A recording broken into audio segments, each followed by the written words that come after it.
ஈஸியாக வந்து அண்டர்ஸ்டாண்ட் பண்ணிக்கலாம். ஸோ இந்த ஃபைல் வந்து ஓப்பன் ஆகலை, இதில் வந்து ஓப்பன் ஆகலை, ஸோ யூஸர் வந்து தப்பாக கொடுத்துருக்காங்க பார்த்து அப்படின்ற ஒரு செக் பண்ணுறதுக்கான ஒரு சின்ன பிளாக் ஆஃப் கோடு தான் வந்து அது. ஓகேவா?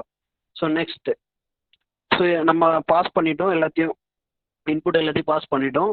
ஸோ மெயினான ப்ரோக்ராம் வந்து நமக்கு ரைட் வரணும் இல்லையா? ஸோ அந்த இன்புட் எல்லாத்தையும் ஓப்பன் பண்ணி அதுக்குள்ளே இருக்கிற டேட்டா எல்லாத்தையும் நம்ம ஒன்று ஒன்றா சாரி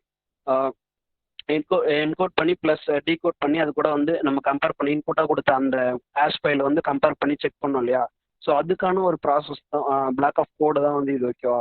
ஸோ இதில் என்ன பண்ணுறோன்னா ஃபார் லூப் வந்து யூஸ் பண்ணி நம்ம என்ன பண்ணுறோன்னா ஃபார் வேர்டு அப்படின்ற ஒரு ரேஞ்சு நம்ம செட் பண்ணுறோம். அந்த ரேஞ்சுக்குள்ளே என்ன பண்ணுறோன்னா பாஸ் ஃபைல் வந்து நம்ம இங்கே கால் பண்ணுறோம். ஸோ பாஸ் ஃபைல் வந்து நம்ம ஆல்ரெடி எங்கே கிரியேட் பண்ணியிருந்தோம்? ஸோ இந்த ட்ரை பிளாக்ல நம்ம கிரியேட் பண்ணியிருந்தோமா ஒரு வேரியபிளா? ஸோ அதுக்குள்ளே வந்து ரீட் பண்ணுறோம் இல்லையா அந்த டாக்குமெண்ட்டை? ஸோ இன்புட்டாக கொடுத்த அந்த டாக்குமெண்ட்டை வந்து இங்கே ரீட் பண்ணி என்ன பண்ணுறோன்னா